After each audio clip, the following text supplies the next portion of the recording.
아멘. 아니 감사하다는데 아멘도 않고 뭐라고 해야 되는 거예요? 아멘. 자, 오늘은 에스더 7장부터 10장까지 하고 욥기 1장, 2장 해가지고 6장 말씀을 나누는데요. 욥기는 다음 주부터 또 구체적으로 함께 말씀 나눌 것이고, 오늘은 이제 에스더서를 마무리하도록 그렇게 할 거예요. 에스더서는 한마디로 얘기하면은 하나님의 백성들이 죽을 뻔했다가 구원받은 이야기예요. 뭐 했다가? 죽을 뻔했다가 구원받은 이야기, 살아난 이야기. 그게 에스더서의 핵심이에요. 자, 그런데 그 모든 것들을 주관하시는 분이 누구라고 말씀하고 있느냐? 하나님이라고 말씀하는 거예요. 그런데 에스더서를 열심히 읽어봐도 하나님이라는 그런 얘기가 한마디도 없어요. 여호와 하나님이라고 문자적으로 기록한 그 기록이 하나도 없어. 이건 하나님이 이렇게 하셨다, 하나님이 에스더를 왕후 되게 하셨다, 하나님이 모르드게를 준비해 주셨다, 하나님이 하만을 다 결국은 그 꾀를 다 없애 주셨다, 하나님이 하셨다는 얘기가 하나도 없어. 그렇게 기록된 건 없어, 에스더서를 읽어볼 때. 그런데 우리는 에스더서를 읽을 때 사람들이 모든 것들을 하는 것 같지만 그 모든 것들을 주관하시는 분은 누구시다? 하나님이시라는 것을 알게 돼요. 우리의 삶 속에서도 마찬가지입니다. 하나님이 잘 보이는 것 같지 않아. 하나님이 잘 나타나신 것 같지 않아. 그럼에도 불구하고 이 모든 것들을 주관하시고 섭리하시고 인도하시는 분은 누구시다? 하나님이시다. 힘 있는 사람이 하는 것 같고, 왕들이 하는 것 같고, 나라들이 하는 것 같지만 이 모든 것들을 주관하시고 섭리하시고 이끄시는 분은 누구시다? 하나님이시다. 이걸 기억하는 하나님의 사람들 다 될 수 있기를 주의 이름으로 축원합니다. 자, 에스더가 이 모르드게로부터 이스라엘 민족이 다 죽임을 당할 수밖에 없도록 되어 있다. 12월 13일 날 다 죽임을 당할 수밖에 없도록 이미 결정되어 있다. 이 하만의 악한 계획과 또 이 아하수에로 왕이 잘 알지 못해서 다 허락해 줬어요. 이 얘기를 듣고 에스더가 왕에게 나아가기로 결단하지요. 내가 죽으면 죽으리이다. 내가 죽게 된다면 죽겠다. 그 당시에는 왕에게 그냥 막 나갈 수가 없거든요. 왕이 허락을 해줘야, 불러줘야 갈 수 있는데, 왕이 불러주지 않았는데도 왕에게 가면은 죽임을 당할 수밖에 없는 거예요.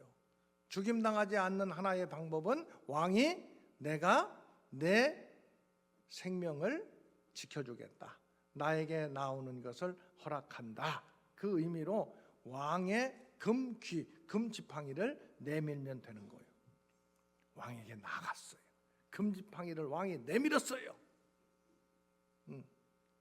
나에게 이렇게 허락도 받지 않고 나온 소청이 뭐냐? 잔치상을 베풀었으니 왕이 오셔서 잔치에 참여해 주시기를 바랍니다. 오실 때에는 하만과 함께 오시기를 바랍니다. 그렇게 해서 첫 번째 잔치가 끝났어. 잔치 자리에서 물어보는 거예요. 아하수에로 왕이 에스더에게 내 청이 뭐냐? 무엇을 원하느냐? 그러니까 이 에스더가 다시 얘기해. 한 번 더 잔치를 베풀 테니까 그 잔치에 하만과 함께 참여해 주십시오. 그래서 오늘 7장에서 보면 이제 두 번째 잔치를 에스더가 준비하고 왕이 하만과 함께 참여를 했어요. 그러면서 왕이 에스더에게 물어요. 내 소청이 무엇이냐? 나라의 절반이라도 네가 원한다면 주겠다. 완전히 왕은 지금 에스더에게 그 마음을 완전히 주고 있는 거예요. 그러니까 3절에 에스더가 얘기를 합니다. 왕의 목전에서 은혜를 입었으면 왕의 좋게 여기시면 내 소청대로 내 생명을 내게 주시고 내 요구대로 내 민족을 내게 주소서. 따라하겠습니다. 내 생명을 내게 주시고 내 민족을 내게 주소서. 이게 뭐냐면요, 내 생명을 내게 달라는 것은 지금 에스더의 생명이 누구의 것이 아니다라는 거예요? 자기의 것이 아니라는 거예요 지금. 그러니까 그 생명을 내게 달라는 것은 내 생명을 살려주시고 내 민족을 내게 주소서. 이 얘기는 내 민족을 살려주십시오, 이런 뜻이에요. 내 생명을 살려주시고 내 민족을 살려주십시오. 그러면서 우리가 지금 4절에 보면 내 민족이 팔려서 죽임과 도륙함과 진멸함을 당하게 되었나이다. 내 민족이 지금 다 진멸당하게 되었습니다. 네? 차라리 노비로 팔렸더라면 괜찮았을 터인데 노비로 팔리는 게 아니라 다 진멸 죽임당하게 되었습니다. 이렇게 되면은 결국은 여기 대적이 여기 4절에 보면은 왕의 손해를 보충하지 못하리이다. 이게 뭐냐면은 대적이라는 것은 여기 지금 하만을 염두에 두는 거예요. 하만이 이 유대인들을 다 죽일 수 있도록 허락해 주면 은 1만 달란트를 주겠다고 얘기했잖아요, 왕에게. 그것을 지금 바탕에 깔고 있는 거예요. 이렇게 무슨 얘기냐면 그렇게 되면 이 유대 민족이 다 죽임을 당하게 되면 결국은 왕에게 손해가 될 뿐입니다. 그런 뜻이에요. 왕에게 손해가 될 뿐입니다. 우리 민족은 다 죽임을 당하게 되고 왕에게는 손해가 될 뿐입니다. 이렇게 얘기를 하는 거예요. 그러니까 이 아하수에르 왕이 뭐라고 얘기하느냐? 아니, 이런 일을 계획한 사람이 도대체 누구냐? 누가 이런 일을 하려고 한단 말이냐? 그러니까 6절 보세요. 6절 같이 봉독합니다. 에스더가 이르되 대적과 원수는 이 악한 하만이니이다. 하만이 이런 일을 계획하고 있습니다. 나와 내 민족을 다 죽이려고 하고 진멸하려고 합니다. 그런데 이것은 결국은 왕에게도 손해가 될 뿐입니다. 그렇게 얘기를 하는 거예요. 하만이 이런 계획을 하고 있습니다. 지금 아하수에르 왕의 마음은 누구에게 완전히 가 있다고요?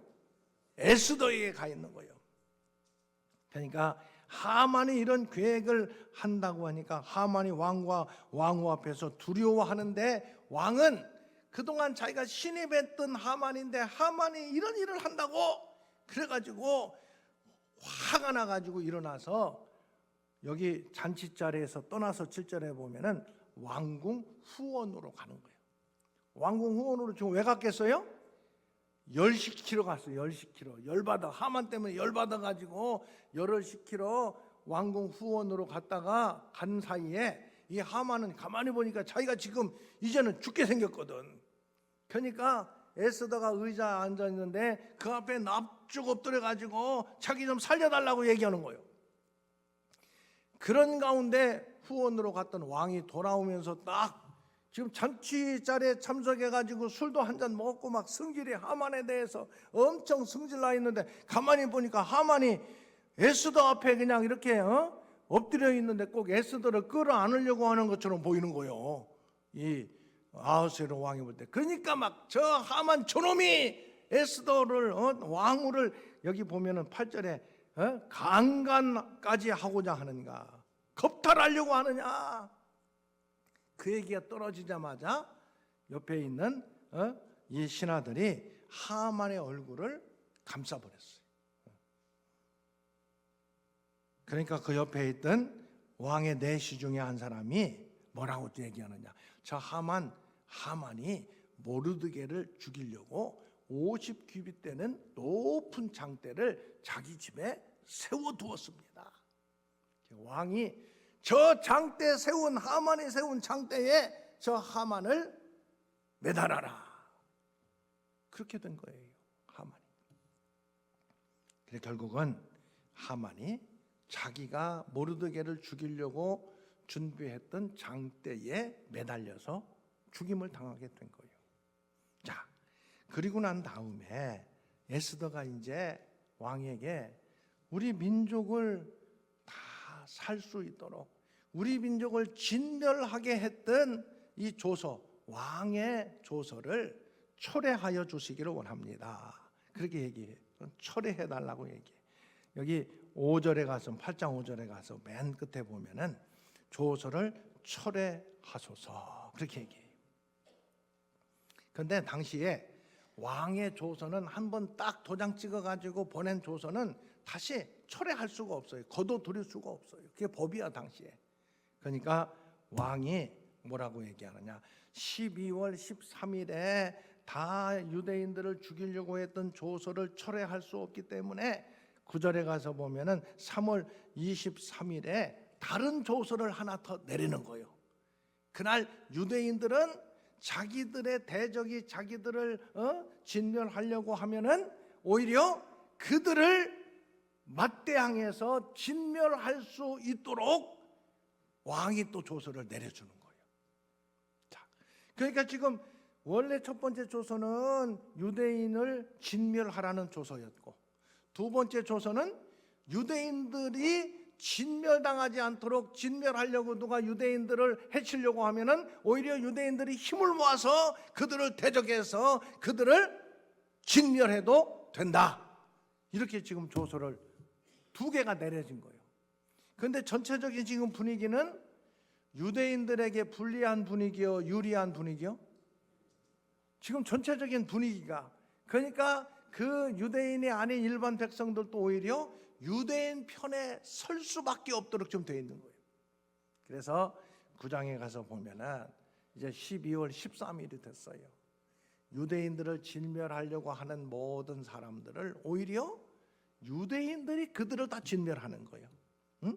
그 대적들을 도륙하고 진멸하게 되는 거예요. 그래서 보면은 이 12월 13일 날 수산성에서 500명을 죽이고, 하만의 11절 보세요. 9장 11절. 하만의 10 아들들도 죽임을 당하고 왕의 다른 지방에서는 어떠하겠느냐 그러면서 여기 보면은요, 전국에서 유대인들의 대적들이 16장에 가서 보면은 7만 5천 명이 죽임을 당해요. 13일 날 수산에서는 500명. 그런데 수산에서는 아직도 대적들이 남아 있어. 그러니까 하루를 더 허락받아 가지고 14일 날 여기 보면은 17절에 보면은 여기 몇 명이 더 이 죽임을 당하느냐. 전국에서는 16절에 7만 5천 명. 그 다음에 300명. 수산에서는 첫날 500명. 그리고 난 다음에 300명이 또 죽임을 당해요. 수산성에서 15절에 보면.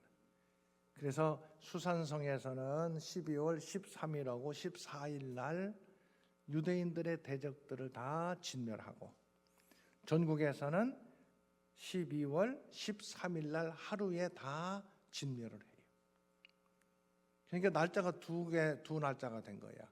그래서 13일 다음 날 전국에서는 14일 날 그날이 기뻐하며 즐거워하는 날이 되고, 수산성에서는 13일과 14일 날 대적들을 진멸했기 때문에 15일 날 승리의 노래를 부르며 즐거워한 날이 되는 거예요. 그래서 이 날을 기념해서 부림일을 지키는데, 원래는 13일 하루 다 대적들을 진멸하고 14일 날 지켜야 되는데 수산성에서는 14일까지 진멸하느라고 하루 늦어서 15일, 전국 일반적인 도시에서는 14일 날을 이 축제의 날로, 승리의 날로 제정하게 된 거예요. 그래서 전국적으로는 전국에서는 14일, 수산성에서는 15일 승리의 날이, 그래서 14일과 15일을 승리의 날로 정하고 이 부림 제비 뽑은 날이다. 유대인들이 죽임을 당할 수밖에 없고 진멸 당할 수밖에 없는 그러한 제비 뽑은 날인데 하나님께서 오히려 유대인들 하나님의 백성들을 살려주시고 하나님의 백성의 대적들을 다 진멸한 날로 그렇게 절기를 지키게 됐고 이 부림일을 기준해서 무슨 절기가 생기느냐? 부림절이라는 절기가 생기게 됐다. 하나님께서 구원해 내신 날, 그래서 부림절이 생기게 됐어요. 이후에 10장 마무리 보면은 하나님께서 아수에로 왕을 높여주셨어요. 아수에로 왕은 사실 하나님을 섬기는 사람은 아니에요. 그러나 하나님의 백성들을 살려주는 역할을 감당하기 때문에 하나님께서 아수에로 왕을 높여주셨고 또 모르드게를 하나님께서 존귀하게 하셨다. 이 내용이 10장 마지막 정리예요. 여러분, 하나님께서는 하나님의 백성들을 구원해 주시는 줄로 믿습니다. 이 땅 살아가면서 우리가 믿음의 사람으로 하나님의 자녀로 살아갈 때 우리가 알든 알지 못하든 여러 가지 위기적인 상황 속에 직면할 때가 많이 있어요. 그때마다 겉으로 드러나고 보이지 않는 것 같지만 하나님의 손길이 우리와 함께 하신다. 이것을 반드시 기억할 수 있기를 주님의 이름으로 축원합니다. 내가 어떤 일을 만나든지 하나님께서 나와 함께 계신다. 하나님의 손길이, 하나님의 구원의 손길이 나와 함께 계신다. 이것을 믿는 믿음의 사람들 될 수 있기를 주님의 이름으로 축원합니다. 이 손길을 의지하면서 이 땅의 삶을 살아가다가 그다음 나오는 게 욥기예요. 욥기.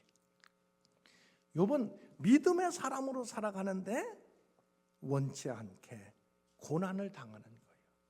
고난을 당해요. 여러분, 우리가 믿음의 사람으로 살아가면서도 때때로 원치 않는 고난이 우리 앞에 있을 수가 있다. 그 고난 앞에서 우리는 어떤 믿음의 사람으로 살 것인가? 고난 때문에 믿음을 버리고 하나님을 떠나는 사람이 될 것인가? 고난이 있다 할지라도 믿음을 꿋꿋하게 지키면서 하나님의 구원의 은혜를 바라보면서 믿음으로 승리하는 사람이 될 것인가? 이게 욥기의 주제예요. 믿음의 사람이 당하는 고난 앞에서 어떠한 믿음의 길을 걸어가야 될 것인가? 다음 주부터 이 욥기를 통해서 믿음의 사람으로 당하는 고난의 문제를 어떻게 감당하며 어떤 믿음을 갖고 살 것인가? 이것을 함께 또 생각하며 말씀을 나누며 은혜 받도록 그렇게 하겠습니다. 자, 에스더는 하나님의 백성들 죽을 뻔했지만 누가 살려주셨다? 하나님께서 구원해 주셨다. 아멘. 욥기는 고난 가운데에서도 끝까지 믿음으로 승리하는 삶을 어떻게 살 수 있을 것인가? 이 내용이 욥기를 통해서 우리에게 말씀해 주시는 하나님의 은혜예요. 자, 다음 주 이번 한 주간 동안에는 욥기를 또 함께 말씀을 나누면서 기억하면서 에스더서를 통해서 하나님의 은혜를 경험하고 욥기를 통해서 또 믿음의 사람으로 당하는 고난의 문제 앞에 기도하는 하나님의 사람들 다 될 수 있기를 주의 이름으로 축원합니다. 우리 주 예수 그리스도의 은혜와 아버지 하나님의 크신 사랑하심과 성령님의 교통하심이 이 땅에서 우리의 삶을 살아갈 때 여러 가지 일들을 만나는 가운데에서 특별히 어렵고 힘겨운 위기적인 상황 속에서도 여전히 하나님께서 함께 하시며 하나님께서 믿음의 사람인 나를 구원해 주신다는 이 말씀을 마음에 새기며 믿음으로 세상을 이기며 승리하는 삶을 살기 원하는 주의 권속들 가운데 영원히 함께 하시기를 축원하옵나이다. 아멘.